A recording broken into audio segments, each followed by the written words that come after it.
Close. All right. Thank you, John.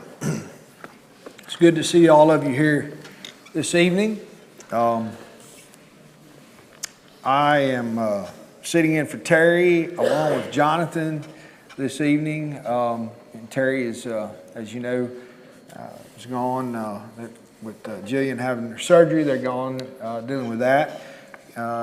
Good report on that as well. So things went well. They did make it back this afternoon. Made it back. Yeah. So very thankful that they were able to repair everything in her shoulder and all that kind of stuff. So it should be hopefully successful recovery and quick.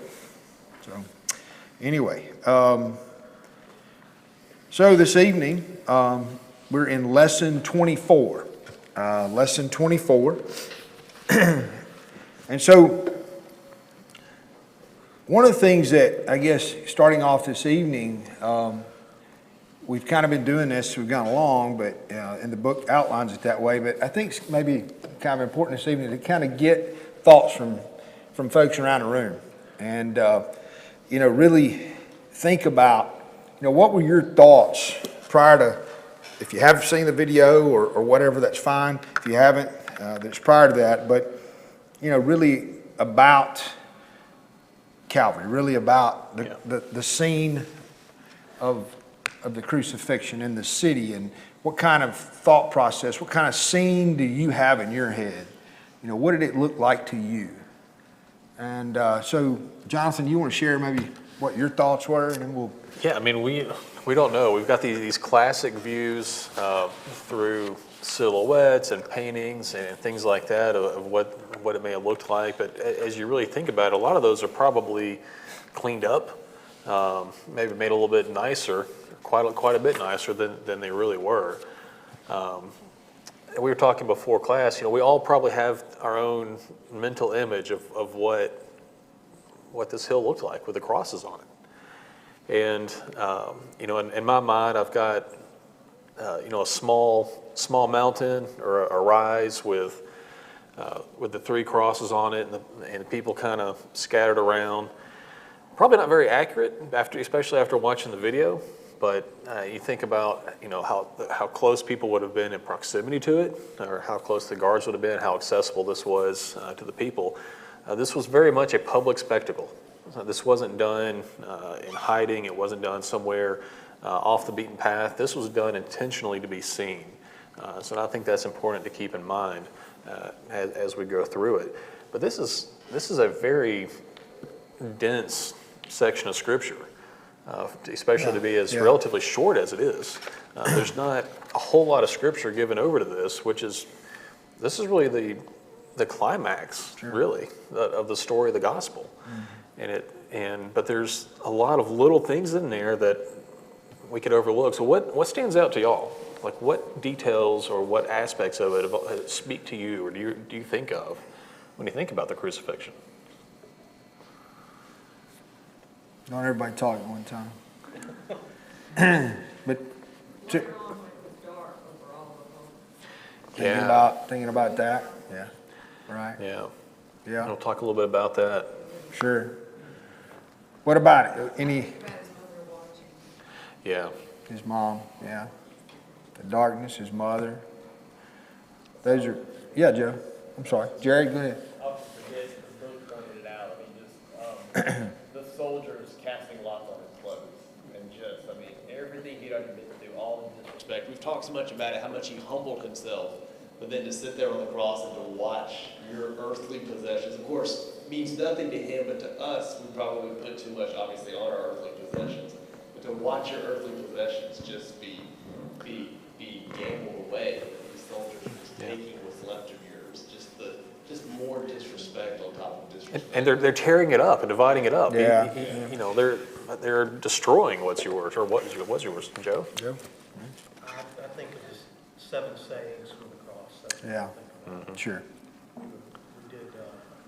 did a Lord's Supper service downtown with that as the theme, and it was amazing, just amazing.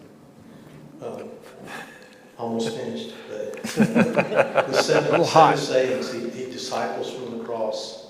He speaks to the nature of the kingdom in the sense that he said, behold your mother. And so he talks about the Yeah, family we'll see and because he had brothers. I mean, Right. Jewish law would have his brothers taking care of his mother, but he says, behold your mother, behold your son. And so he talks about the nature of the new kingdom. He talks about victory at the end. It's finished. It's complete. Sure. And there's just some really, I mean, everything Jesus says is awesome, of course, but I think about that. Okay. John, that mic's hot. It's pretty hot.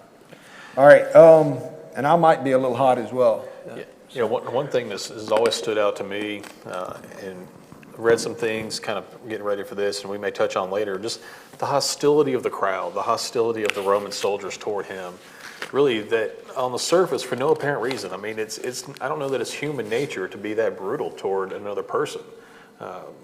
And kind of read some stuff this afternoon that maybe put a little bit of a different spin on some of the motivation there. Maybe we'll touch on that. But that's always stood out to me as just, who treats people like that? Other people? Then you have this, Other people, yeah.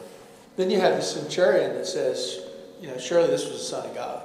Yeah. I mean, what was it? I mean, all the crazy stuff that was going on after he died.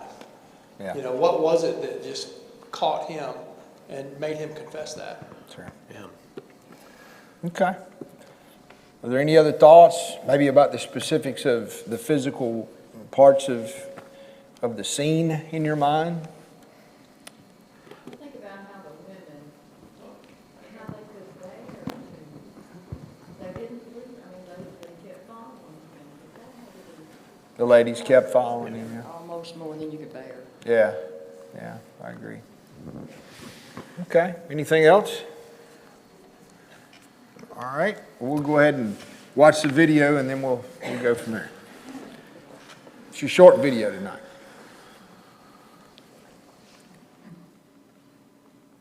Eric, will you get the lights? Thank you.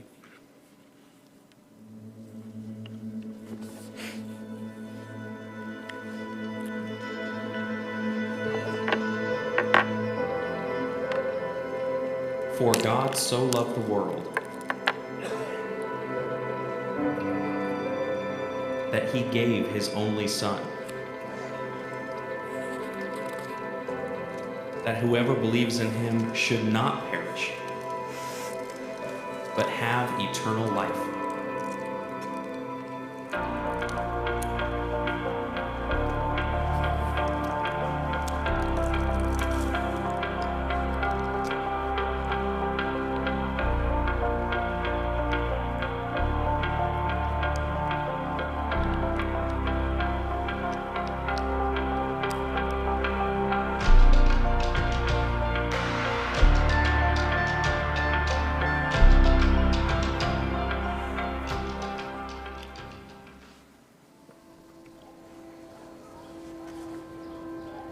Barry, where are we right now? We're in the courtyard in front of the Church of the Holy Sepulchre in the Christian quarter of the old city of Jerusalem. This is the traditional location of where Jesus died and was buried, and of course where he rose from the dead. When Constantine became emperor of Rome in the 4th century, he established Christianity as the religion of the Roman world. And his mother made a trip to Israel for the sole purpose of trying to identify locations associated with the life of Jesus. She would ask the locals, and this is where everybody said those events took place. And it was also noteworthy that the Romans had basically demolished that area to a degree because they knew of the importance that spot held to Christians. Cultural cleansing is not a new concept, and so when the Romans came through, they tried to remove those locations and reminders of things that they didn't want the people to associate with Jesus. So this structure behind us is on top of those locations. It is. Is there anything special that we need to do when we go in? Well, we need to observe reverence when we go in, so we'll remove our hats. Okay. I think one of the things that will catch anybody who visits the Church of the Holy Sepulchre for the first time is when you walk in through that double door, the very first thing that you see on the floor is the spot where they say they prepared Jesus' body for burial. And that specific rock is not the rock that rock has actually been replaced several times because it's been worn down from people touching it and kissing it and placing things on it. If you can stand in that entranceway and try to use your imagination and remove the ceilings and remove the walls and just look at heights, to your right, where the cross would have stood, is a hill. We've climbed up these steps here to an elevation a little higher than the rest of the building here. And we're standing in front of the traditional location of Calvary, which is where they believe Jesus Christ was crucified. And underneath the glass behind us, what you see is some exposed bedrock, and what they believe is that this is where the cross actually went into the ground. So this is the traditional location where Jesus was crucified with robbers on either side of him. It would have been very, very visible to have those 3 crosses there. The floor that you reach by those stairs is not very large. You can't fit a large number of people up there. So if you imagine those floors are gone, it shrinks the area where those crosses were. It really makes it plain that Jesus' crucifixion was a public crucifixion. They were making an example of these men. They were taunting him and taking advantage of the fact that he was finally stuck and he was exactly where they wanted him to be. And so there was a huge lack of respect shown to him by those who were there. Again, we can't say for certain that is the exact spot. My personal opinion is this is the general location. Right. Now, whether or not these specific spots are exactly correct, I don't know. And the topography over time has changed. I mean, originally this was a hillside, and now you've got this large structure on top of it. To imagine Jesus and Simon carrying that cross, coming outside of that city wall, coming down to Golgotha, and having his cross placed here, and then at the finale of the crucifixion, having his body removed and placed in the tomb down beneath us. Right. And what most people don't realize is how close this spot is to the Rock of Anointing just below us, and then the edicule over the tomb where Jesus was buried. And we're talking less than a football field to contain all 3 of these locations. They're really close. The scriptures even tell us that in the area where he was crucified, there was a garden. Right. And so this is a very close location here. Just around the corner over there in the same building is the edicule, which is the traditional location of where he was buried.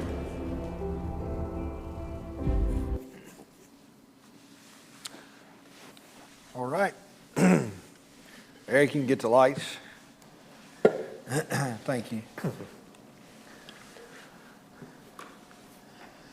So, other than having a short video, I mean, I was expecting a little bit more, even just given the topic and the importance of this. I was expecting a little bit more, but geographically, there's not a whole lot to talk about, I guess. yeah, from a geographical standpoint. Now, I guess as we talk about it, and we'll get into more of that probably in a minute. You know, I think that we want to talk a little bit about, you know, what we saw here on this video, since we talked about things that we thought of maybe prior to the video if you didn't watch it, or for the second time if you did, or whatever. But, you know, are there other thoughts in your mind that come from this short video in relation to Jesus' crucifixion, the place, the actual place, and that kind of stuff? Or, you know, area. Is there anything else that comes to your mind? So I'm going to tell you the thing that strikes me, and they talk about it in the video, but the thing that strikes me the most is the distance.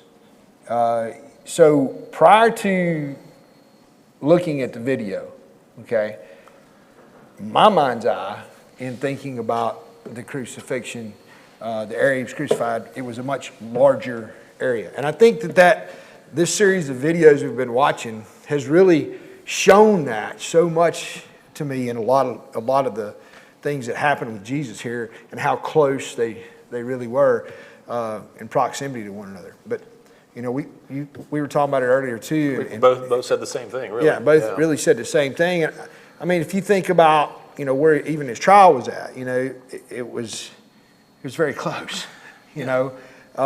It's all within a short walking distance, Yeah. whereas our modern sense of distance is really skewed by the ease of travel. Yeah. We kind of have to put ourselves in their shoes to, I think, really understand this a little bit more.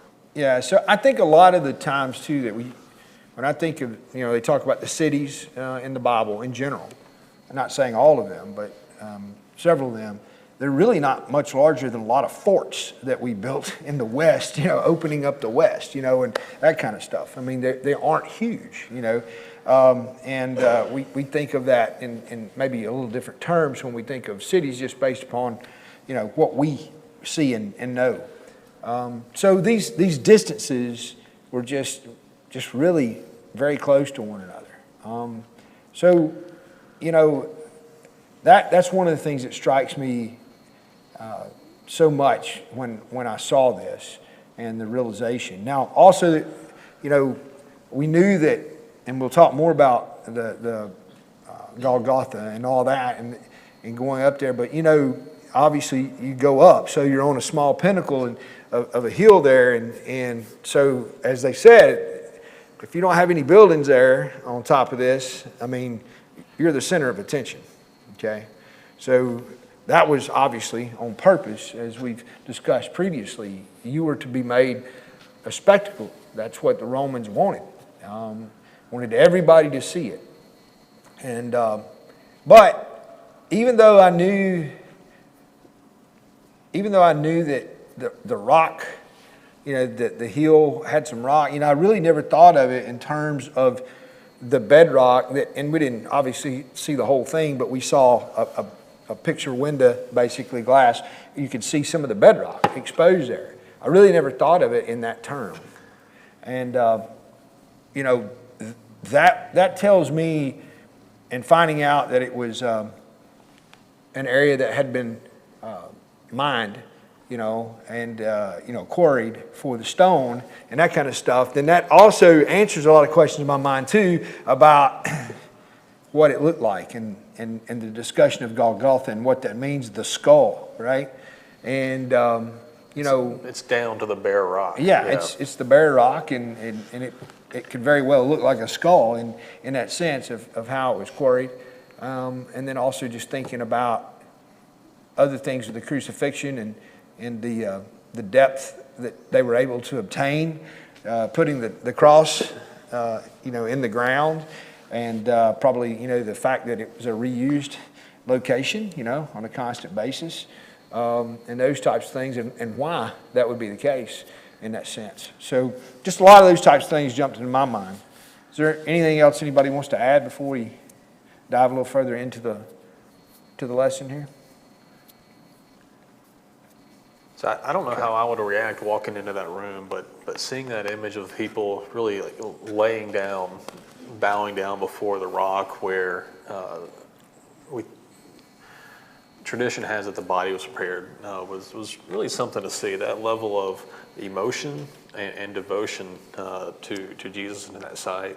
Again, I don't know how I would react to that, but that would have to be overwhelming to walk into that. The area there when you walked in and the burial rock you're talking about, where they were preparing the body. And he said, this was the traditional area that they thought that they prepared the body on that stone.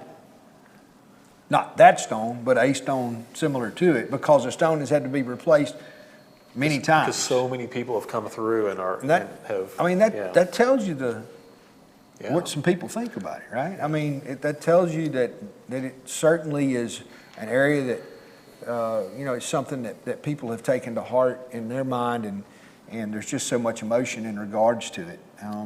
Whether you would agree to doing it or not, just the fact that it's worn away rock, and by people touching it and setting things on it and doing things, and that many people coming through, it's still a huge thing.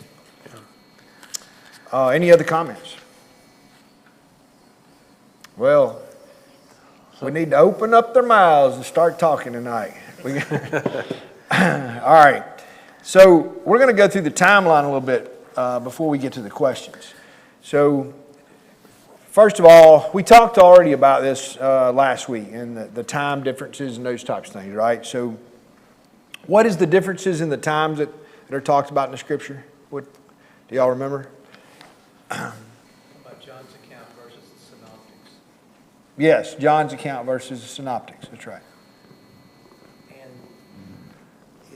it's unconvincing that John uses Roman time, because in John 4 he uses 6th hour of the day, midday, the woman at the well, and then earlier in John 1 he uses the 10th hour, when it's late in the day and the disciples stay overnight with him. So it doesn't make sense that John would switch from 90 years or 80 years living as a Jew and counting time at Jewish time, and then flip over here. There's another explanation, and I don't know what it is, but there's another explanation for why John records it the way he does. Just my thoughts for what it's worth.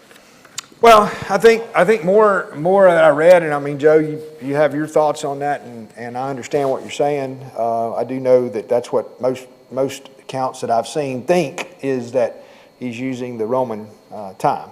But even Roman time, Roman citizens didn't necessarily keep Roman time. They referred to time as a 12-hour day, just like I mean, it wasn't as codified as the Jews, but it's the first hour of the waking day, the second hour of the waking day. And it wasn't, time for us is a little different because we have such an exacting way of looking at it. I mean, everybody carries devices, plural, that has the time and, you know, down to the millisecond of what we're at. But yeah, I'm unconvinced by that because it just would not make any sense that John would flip back and forth between two different methods of keeping time in the same God. And there's multiple other places where it talks about the keeping of time, where other people are talking about it in John. That's clearly the Jewish method. So there is an explanation. And Well, there's one of these days I'm going to take the time to try to figure that out. Well, it does say that there's also, in the book, there's also something to be said for how hours are accounted for, but that topic will be left for your own study. Okay? So Joe, that's your study next time. So Joe has homework for next week. Actually, I'm on lesson 6 for John for the 4th quarter. Good. Hopefully, We'll answer in the that next 3 or in the 4 fourth months, I'll quarter. be able to get to that.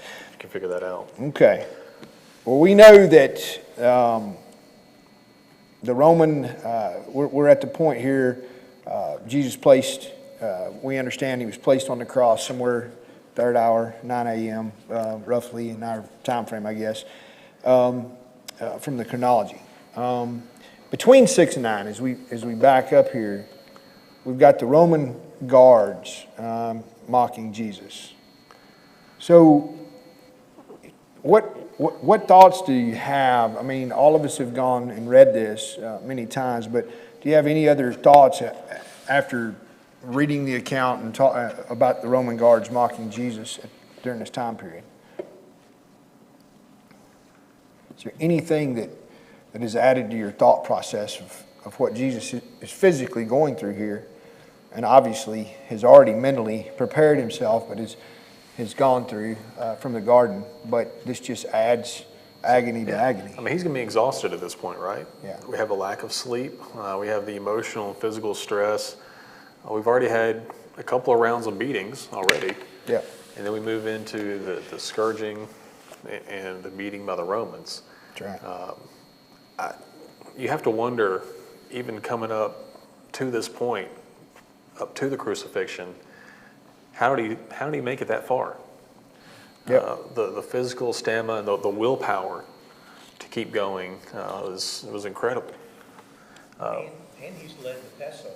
And led the Passover. Yeah, he led the Passover previously, so Anybody that's got up and stood up and done preach for a Sunday Yeah. then you're just, I mean, the adrenaline drains out of you and you're exhausted afterwards. Yeah. yeah. Two things I'd like to kind of point on this. Sure. One, going back to a question from a couple of weeks ago that I don't think we touched on, but what do you think is going through Jesus' mind at this point?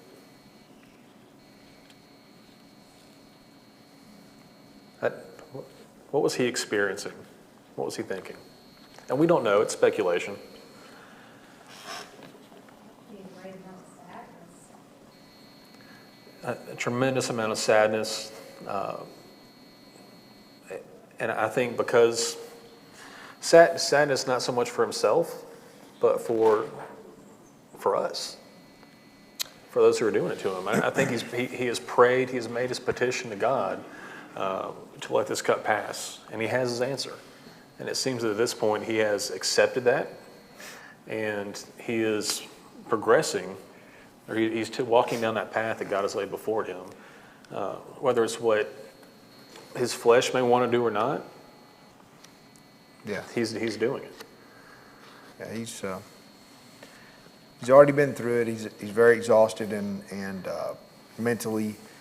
What is his thought process? He's going to do the will, but looking around at the people and obviously he's already looked at he's looked at Peter. He's done all these things. And He's done what he needs to do. And he's done what he needs ready. to do in regards to that. But there's so much pain involved. But it's this very, and this is what I guess gets me more. It's this very evil that's being done to him that he's dying for us to be saved from. Just think about that in your own words for a minute, because that might have been too wordy. But just think about that. Jonathan said a while ago, who treats people like this? And my answer was other people. Okay? That's what happens. And, people are no different today at all. Think about what's going on. Think about what's going on in this very world today. But we can just think about what we know goes on in just our neighborhoods, just our area. People are perverse. Left to themselves, God said, that's the way you'll be. People are perverse. They're evil, and they will do awful things. We read about it every day, whether that's murder, torture people, molestation, whatever the case may be. All the trafficking that's going on that we know about, the children that are missing, and adults, on a constant basis. People left to themselves, and that, and to their own way and intent. That's what happens, and that's what Jesus died for. Was those people, us, those same people. Okay, and right now, as we go down this road, and now we're on the road to Golgotha, shortly before 9 a.m., and he's got to carry his own cross. Think real quick, if I can jump in. Think about who he was from the Roman perspective. Now, why would they treat him like this? Who was Jesus as far as the Romans were concerned? What were the charges against him? King of the Jews. King of the Jews. He was the leader of a group of rebels against Rome. He was, as far as they were concerned, he was a terrorist based on the conviction.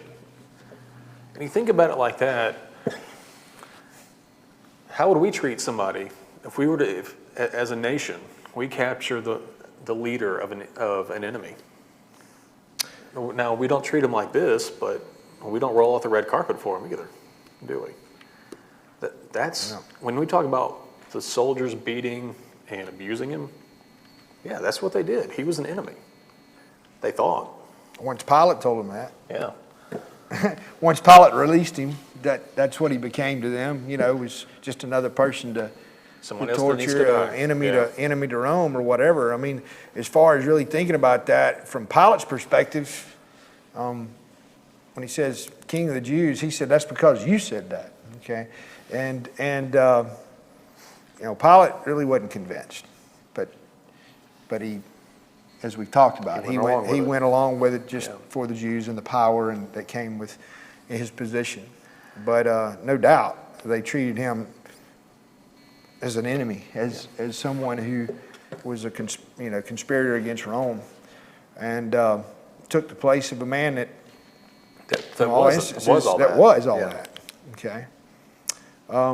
So we're going down the road here, and the realization came that Jesus, he couldn't bear the cross under its weight at the time as he's going up. Now remember, if you remember the video where he was at, now he's going up and up onto the hill, and on that road, it got too much of a burden. It was too much. Just think about what he had just been through. If you read through what they mocked him, again, they'd beaten him, right? And they're putting clothes on him, ripping clothes off of him. They're doing all these things. I mean, anything they could to make it painful. The reed, hitting the crown of thorns on his head, and he's already been scourged, right? So the scourging alone, as we said, killed many, many people. A lot of people never made it to the cross because of scourging. And so, it's very graphic, very graphic.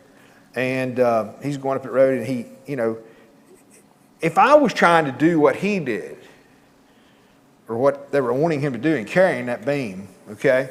If I'm the one trying to do that today, and nobody had scourged me, and I hadn't lost any sleep. And you're climbing uphill doing it. Right, and I'm climbing uphill doing it, I don't know if I could do it. But it was their custom to do that, but it was also their custom for the scourging. So in my mind, I'm trying to reconcile the two. It's like, how did anybody have the strength left to carry this beam or this cross? The amount of blood loss that, the pain in law in itself, but the amount of blood loss that he had already gone through is just significant. And, I don't know if, I'm sure several have. I know I've lost a lot of blood in my life a few times, unfortunately. And I know how it makes you feel really quick, okay? I can't imagine having to carry something like this just after the amount of blood that I've lost before. And after going through all that, and being in that level of just unbelievable physical distress, he still pauses to teach on the way up the hill. And to prophesy and to teach. Because that's why he came. Yep. He came for us. And everything he did was centered around teaching us to follow him. Dying so that we could. Very good point. Extremely good point. Any comments? Yes. Like he's teaching people that, the week prior on things that were laying down their coats and palm branches being on there, and it's just how quick I flip from day to day on things, and it's heart-wrenching to think about. Yeah, so I'm glad you brought that point up. I mean, we've talked about that a few times. Go from a week prior or whatever to now. Celebration, the King, celebrating him coming in, everything, just a big, huge celebration of Jesus, and people willing to do whatever for him, and all these types of things, and until now. And now they're the very ones that are, they're the very ones who are screaming and shouting, and as he goes along, and not everyone is doing that, but most. And it's just it shows you once again how vile evil is, and how pitted it is in human beings in this world, and how much we needed Jesus to do what he did. You can't make that point any stronger than it's been made previously, that it's being made now with this.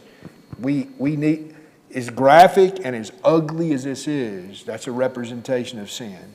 Okay? That's the graphic and ugliness of us, and why we needed the beauty of Jesus when we see him say what he says from the cross. Okay? So he goes on. We know. I'm sorry. Go ahead, Joe. Mike. Yeah, our group reading together is kind of touched on this. Remember when God told Abraham that the iniquity of the Canaanites had not reached a certain level. Right. And then we come down to Moses and Joshua. And now has reached that level. Yeah. And God's going to deliver justice, his form of justice to the Canaanites. But what we miss in all that, or what we sometimes don't think about perhaps, is they had devolved into a point of their worship had actually involved sacrificing infants. It involved all sorts of sexual debauchery. It involved a number of other things that we would find to be horrendous. And God says, okay, it has reached that point. And people take issue with God saying, go in and kill everybody. And that's and you get it, but you have to be prepared to have that conversation, is that this is not a people that are just confused about God. They have reached a point that they're like the people that got on the planes at 9/11. I mean, they are bound and determined to inflict as much harm on humanity as they can. And so that's what we can descend to, and sin will take us that far. Very much. Very much. Eric? Yeah, you know, I've never wore myself out for the sake of the gospel. I have never, and although Jesus, even before the crucifixion, we get all these examples of him being tired and stuff. Sure. He is he's a dead man walking literally when they put that cross on him and all, and here he is. And, you know, we have a tendency to, you know, I'm not going to do this today because, you know, I just don't feel good today. I worked hard all week. We'll work, you know, I've spent more time at work, working hard at work than I do with preaching the gospel. But here's Jesus showing me, you know, this is let me set the stage, let me set the expectations for you pretty high. Here he is going on his own. Like you said, he should be dead by now. Yeah. He's not even hung yet, but Sure. Here we are. We feel sorry for ourselves because sometimes we don't feel well. We worked hard this week. You know, I use traveling as an excuse a lot of times, and so you know that makes me feel guilty. Understand. Then, so we see as we move along, for the sake of time, in Golgotha, on the road to Golgotha, we see again Jesus. The Romans have to have a man who helps him, right? It was Simon, right? So there's been discussion about him as far as who he might be the father of. Rufus and Alexander is thought of.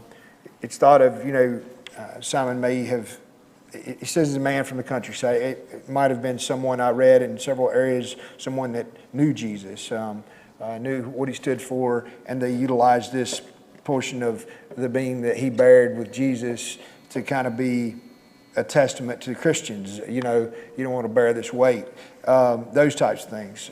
But a witness was kind of an important part of this as well, when you get to the fact that his sons might have carried this on with Rufus and Alexander as well. So there's lots of things to think about there. But, you know, as he goes up and he gets to the place of the skull, you know, now I really think about the outcropping of rock. I guess being a geologist, it makes me think of that. But the outcropping of rock up there and what it could have really looked like when they call it the skull and having been quarried and those types of things. And it's just bare.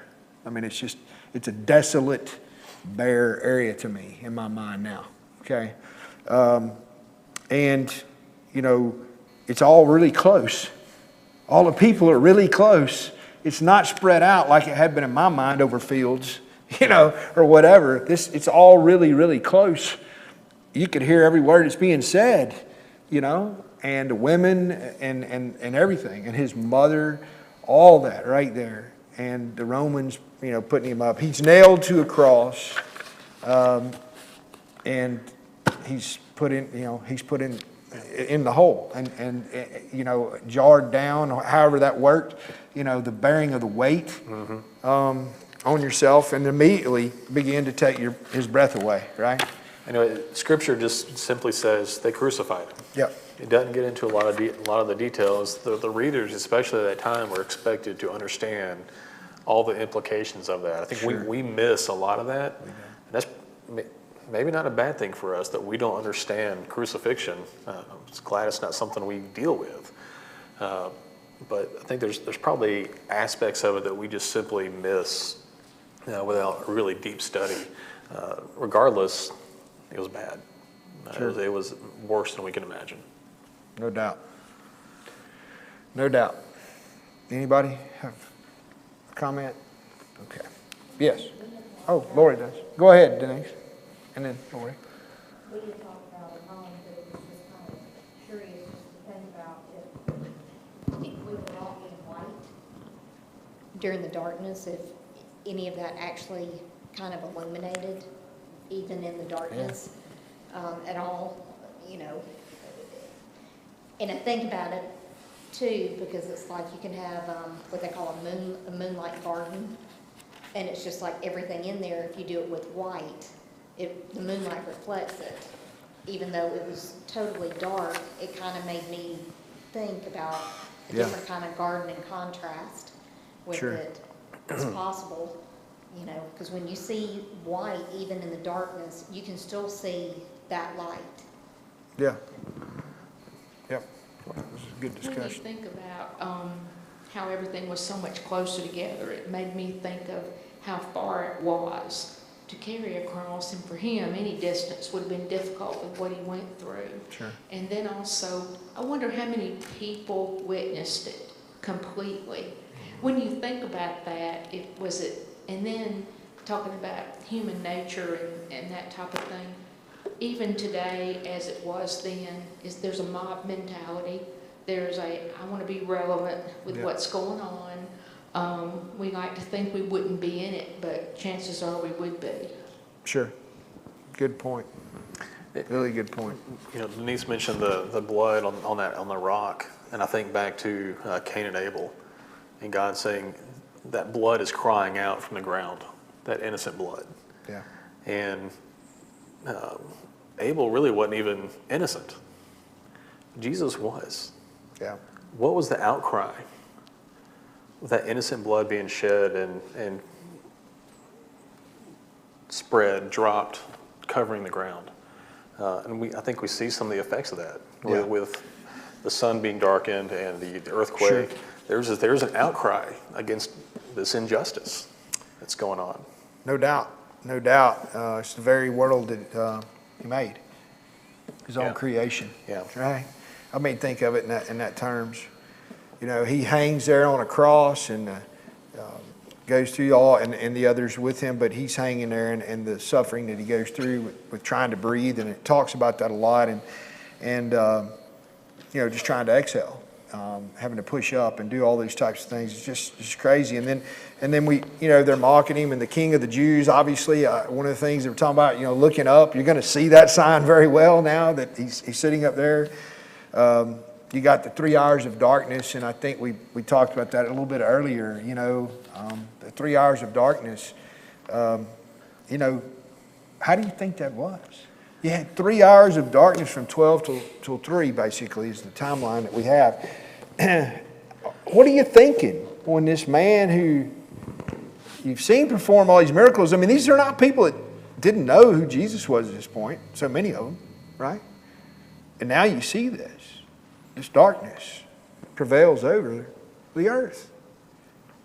I mean, man, I don't know about you, but it's kind of like almost thick darkness to me. You know, it's just, I don't know how to explain it anymore. So we've got, next bone-chilling next darkness. month, the eclipse coming up through Yeah. part of the country. You might remember the last time we had that? Yeah. It lasted, what, a minute? Yeah. A couple of minutes maybe? And that wasn't even complete darkness. And here we have, it's as if the sun has just gone out. And, you know. There were dead people walking. Yeah, dead people walking around. There were dead people walking around. You're exactly right. And the power. Recognizable dead people walking around. Yeah. Yeah. Yeah. Yeah. You can see tombs. They're whitewashed. So you can see the tombs. Yeah. Think about that. And then in the middle. Just coming out of Right. that's Matthew's account. Yeah. Yeah. There's the earthquake after his death, right? So, but the you know, I have to think, and I'm thinking, sitting in that darkness, and then Jesus cries out, Psalms 22, and obviously they knew you know, the Jews obviously knew every word of Psalms 22, and he cries out, and so this. It puts a new meaning too on Jesus being the light of the world, doesn't it? Yeah. That his death takes away that light, at least temporarily. So, you know, there's a lot of discussion about that when Jesus is talking about the idea from Psalm 22. You know, there's variations of discussion on that, and you can tell me, any of y'all want to, what you think. Some are strongly convicted regarding Jesus' final cry to God, quoting Psalm 22, and that difference is you know, some believe that, you know, why have you forsaken me means, God, why are you turning your back on me for the sin, right? Others don't look at it the same way. It's maybe just a mere separation or whatever the case may be. I don't know that we fully know the answer, but maybe we do, and I don't recognize it. But You know, either way, the result is the same. Yeah. The result is our salvation because of this act. Whichever That's right. side of that you want to The take. key is we put him in that position. Yeah. We put him in that position. And so, you know, one of the things I think was asked, I'm sorry. Well, we're about out of time. We're almost out of time. Yeah, we are. I was gonna ask a question here that had been asked about what stood out to you the most from the crucifixion. You know, what stood out to you? What stands out? What's one thing that would stand out to you the most in the crucifixion, Judge? It's the reversal. Just like we talked about. Yeah. Jesus is humiliated to be exalted. But also, it looks like, with darkness, it looks like darkness is winning. That's right. And that's the scene that you see, that darkness is winning. And then Jesus dies, and then all these things happen. But everything, we call it the upside down gospel, or the inside out gospel, or the unexpected things that God does. And this is one of them. He just allows this level of suffering and humiliation. And then Jesus is, and so it says, Scripture says, that every knee will bow. That includes Pilate. That includes the 68 from the Sanhedrin and the 2 high priests. At some point in time, Every knee. They're going to bow and say, "You're the King of Kings. You're the Lord of Lords." Well, it's His creation. Yeah. It's His creation. I think if you give me just one more moment before we leave, I'd like to just go back over what Joe had said earlier so we can all maybe hear it. And that's the 7 things that Jesus said. And all of you probably are aware, but I'd like to do it again during this discussion. While, remember, air is essential to life. And that was talked about in You this can lesson. barely breathe. And you got to exhale to speak. He said, "Father, forgive me, for they know not what they do. Truly I say to you, today you will be with me in paradise." When Jesus saw his mother and the disciple whom he loved standing nearby, he said to his mother, "Woman, behold your son." Then he said to the disciple, "Behold your mother." He said, "I thirst. My God, why have you forsaken me? Father, into your hands I commit my spirit." And then he says, "It is finished." And that's how we'll stop this evening. Thank you. Appreciate everybody's comments tonight. We'll pick up with the next lesson next week.